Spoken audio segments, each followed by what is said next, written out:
What is up, guys? This is tcgzombie here, and today we're gonna be opening not one but two KeyForge decks. So I posted my first opening video on Reddit and got some very encouraging comments and very insightful feedback on how we can improve the series further. And let me make sure I don't show the code on camera. And you know, most suggestions came from this Reddit user right here, so I want to thank him or her. So from now on, we're going to split the opening videos in three different sections. On section number one, we are going to be opening the decks, obviously. And on section number two, I laid down the cards and talk about potential synergies and how the houses mix together.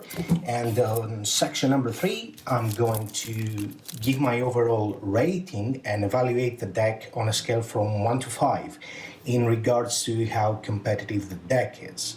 So with all that out of the way, let's get to the opening part. Oh no, let's discuss houses first. So we've got Shadows, Untamed, and Mars. I'm not a huge fan of Mars because they usually require synergy and specific parts of the puzzle to be on the board in order to get the most value. So, not to say that Mars is not a great house, because it is, but you know, it's not my playstyle. And we didn't get any logos, but you know, that's okay.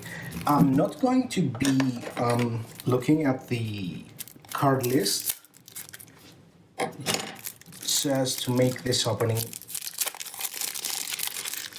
exciting for you and me as well. So this is the card list, I'm assuming. Yeah, okay. And let's get into the cards. Let me make room. Okay, and I've got several opening tools here just in case one of them fails. You can never be too sure, you know. Okay, so we've got Untamed first with a Witch of the Night. And I always like to start Untamed with this card. It's a pretty good card for Untamed. And I also like to see multiples of this, especially in creature-heavy decks. So, yeah. Oh, and we've got a second one. That's great. And now we've got Teliga. Is this how you pronounce that? I'm not sure. Each time your opponent plays a creature, gain 1. So, yeah. If you're up against a creature-heavy deck, this is obviously good. And Murmuk, your opponent's keys cost +1, so you can stop them. You can play this right before, once they've checked, and you can stop them from forging a key, so that's pretty nice actually. And we've got Snufflegator, Skirmish, okay, not too bad. And Halakor. So, yeah, Skirmish is a pretty good ability. And we also, all the creatures we've opened this far are, all the Untamed, I should say, are creatures. So having this, each friendly flank creature gains Skirmish is a pretty good ability to have. And another one, so that's pretty great. We've got a lot of synergy going on. Flexia, I always like Flexia. Yeah, and in a creature-heavy deck, the synergy is out of this world. And Dust Pixie. I love Dust Pixie as a card. The fairies, yeah, it just has lore, but if you're going first and you can drop this, you get 2 Umber. Ancient Bear, I read somewhere that this is the most popular card that appears in Untamed decks. Yeah, I'm not sure how correct is that. I'm just... Yeah. And Lost in the Woods, another card that I really like. It works better in decks that are not very creature heavy, but, you know, it's a very good card overall. And Cooperative Hunting. Play, deal 1 damage for its friendly creature in play. It's a very good card in a creature-heavy deck. Okay, that's very good. And we're up to Shadows. Let's go for a bait and switch here. This creature gains Reap. Deal 4 damage to a flank creature. So we've got more creature synergy. That's great. And another creature synergy. This is turning out to be a pretty decent deck, if I say so myself. Duskrunner, Reap, Steal 1. And Shadow Self. I always love this card. It's probably one of my favorite cards in Shadow. I know that it's not very powerful, but I really love playing with this card. You can mess with your opponent big time. And Dodger. That's another card I really love from Shadows. So another thing is that we got, oh, another one. Hey bud. So what I was saying is that we got the results from the vault and it seems like Shadows is the most competitive, is having the most success in a competitive scene, I should say. So yeah, we've got two Nexus, two Nexi. I don't know. Okay. Magda, the Rat. Elusive, play seal 2, lose play seal 2. So we've got a couple of cards that stop our opponent from actually forging keys. So this is actually pretty good. Let me clear up the frame by moving this out. Okay. And yeah. Bullet Eye, Elusive, and if you rip, you destroy a flank creature. I'm not really sure if there's a good combo with this card. If you are aware of any combo with Bullet Eye, just, let me know. I'm guessing that it's good if you destroy just an opponent's creature, but I'm wondering if you can do it in a way that interacts with your board. And Relentless Whispers. Okay, another steel card. Bait and Switch. That's a card that I always want to see in Shadows. So I've read that some competitive players, they're chasing Shadows, and if they do not open a baited switch, they don't even consider this deck competitive, so And we get Mars. So Mars is the house that I'm least familiar with, so that's a first for me. Zorg. He enters the play stun. Before fight, stun the creature. Zorg fights, and so okay. That looks like a pretty decent card. Okay, we've got the Think Drone. You may archive a friendly creature or artifact from play. So, I'm assuming it says friendly creature and friendly artifact. Yeah. We've got that Ulik. How do you even pronounce this guy? And when he fights or reaps, use a friendly non-Mars creature. Pretty good. Another one. Well, it's welcome. So we've got a pretty creature-heavy deck, so yeah, it's not bad, I'm guessing. And we've got a Squawker, ready Mars creature or stun a non-Mars creature, and you gain 1 amber, okay. And another one. I'm not going to complain, it looks like a pretty decent card. And Soft Landing. The next creature or artifact you play this turn enters play ready. Yeah, not bad. And another one. Okay. And Phosphorus Stars. Stun each non-Mars creature. Gain 2 chains. I'm not sure if I've made up my mind on whether I like chains or not. I definitely, yeah. But this looks like a pretty promising card. EMP Blast. Each Mars creature and each robot creature is stunned. Each artifact is destroyed. Okay. And we've got a Deep Probe. Choose a house, reveal your opponent's hand, discard each creature of that house revealed this way. That looks like a very good card. I'm not too familiar with Mars, but I'm guessing we've got a pretty good deal here. So that's the largest card of the deck. As I said, I'm going to lay down the houses at the end of the video and give my overall rating and synergies. But what I want to do now is open the second bag. Oh, we didn't check out the name of the deck. It's Annie Crescent, the Delegate of Poisons. And I really love that purple. It matches well with the Mars purple. Okay. Let's jump to the second one. Getting my trusty pair of scissors here. That sound. Is that? That's awesome. Okay. Let's see the name. Romeo, the Brushley Dancing. Okay. Romero, I should say. So let's get to the cards. Is this the checklist card? Yes, it is. I'm going to put it right here. And let's start. We've got Untamed first, this creature gains assault 2. Before this creature attacks, deal 2 damage. You know? Nice. Snufflegator again, the skirmish. And Chota Hazri. Lose 1 number. If you do, you may forge a key at current cost. I like this card. It depends on how many pure umbers we get on this deck, of course, how good this card is going to be. Okay, and if we get a KeyForge, even better. Witch of the Wilds, that's actually another great card. It's definitely my top 10 Untamed cards.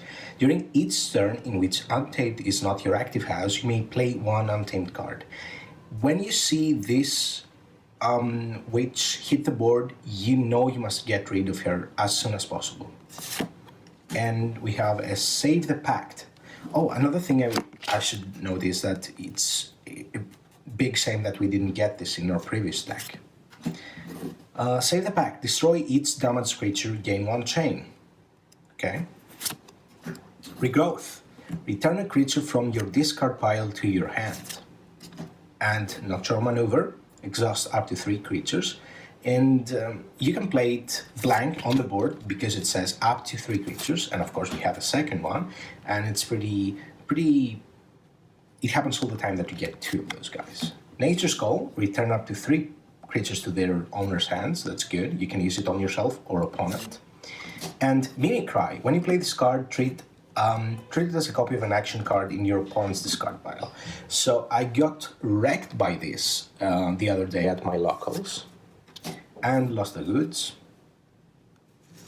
And we've got a key charge.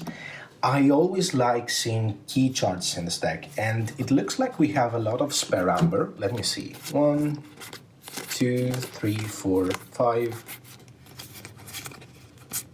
6 up until now. Not too bad. Almost each card had a number. So key charge is definitely good in this deck. So yeah.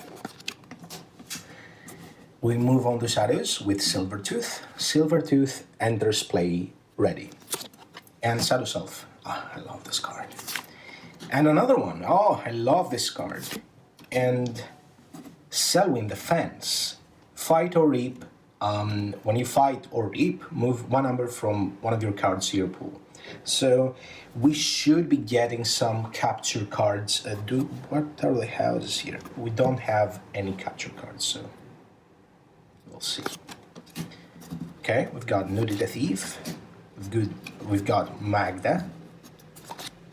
We've got Masses Asp, Skirmish, and Poison. So any creature damaged by this guy will any damage dealt by this creature's power during a fight destroys the damaged creature. And we've got Bad Penny. Okay.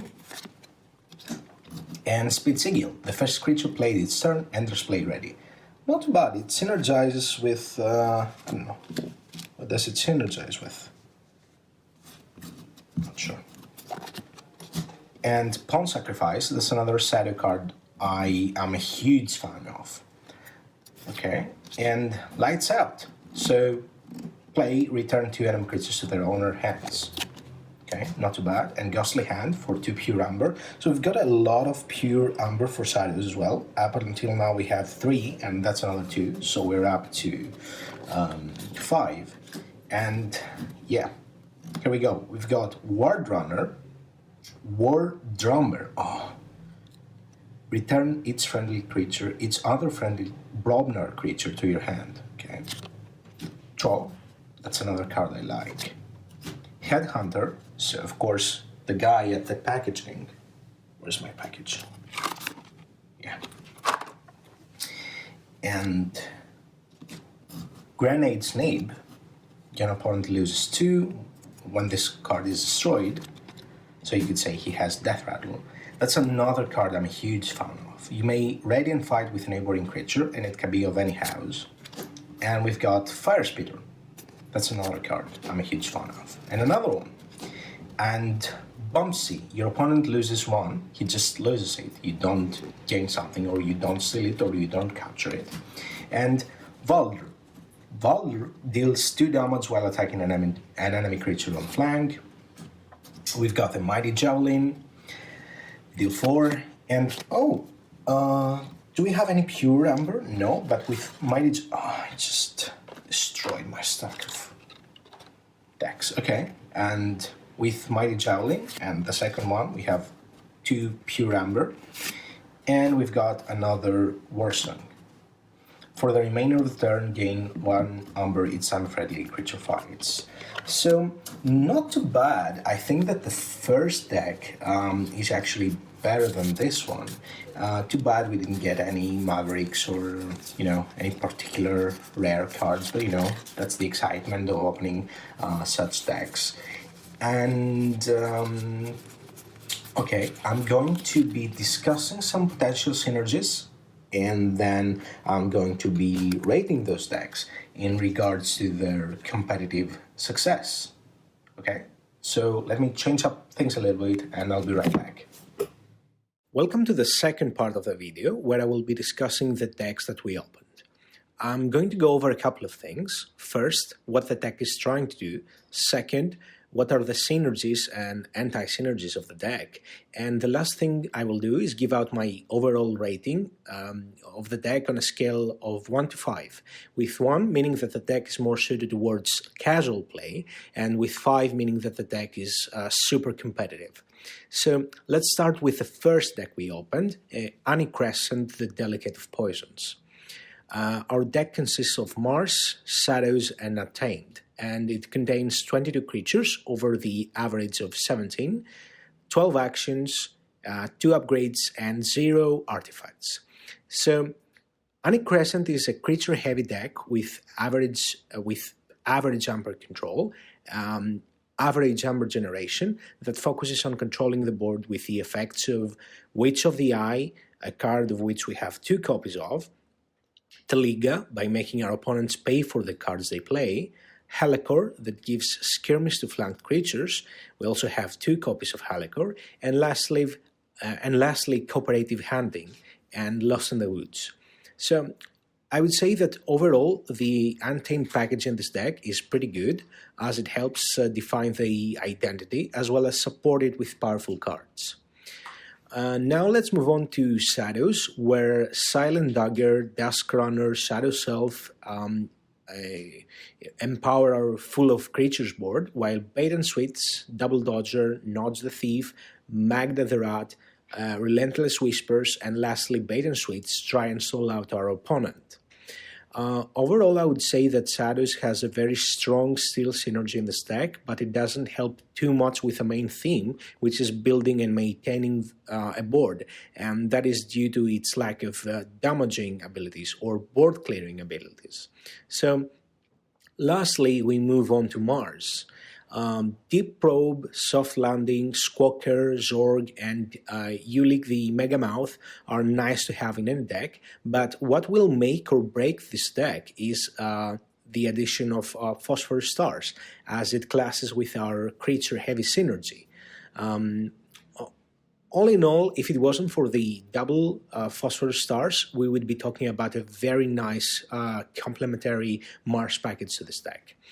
I think I will rate this deck a 3 out of 5 on the competitive scale. And now we will move on to the second deck we opened, Romero, the Brushley Dancing something. Yeah, the Brushley Dancing. So Romero contains 20 creatures, 12 of those are actions, 3 artifacts, and 1 upgrade. So Romero is focused on spitting out keys as fast as possible with the help of cards like Key Charge and Chota Hazri, which are vital to this deck, along with Witch of the Wilds that will help you out with your combos even if you have other houses active. So Nature's Calls and Lights Out work well together and synergize with the Speed Sigil. Word Drummer is one of the best Brobnar cards, and Mighty Javelin is one of the best options when it comes to Amber Generation Brobnar.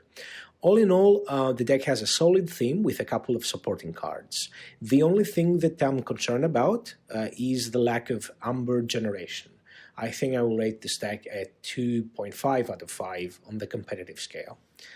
So that was a video for today, guys. Thank you so much for watching. If you enjoyed, then consider subscribing. And if you're interested in any of those decks opened in this or any previous video, you can just let me know by leaving a comment. I will be very happy to send out a couple. So have a great day.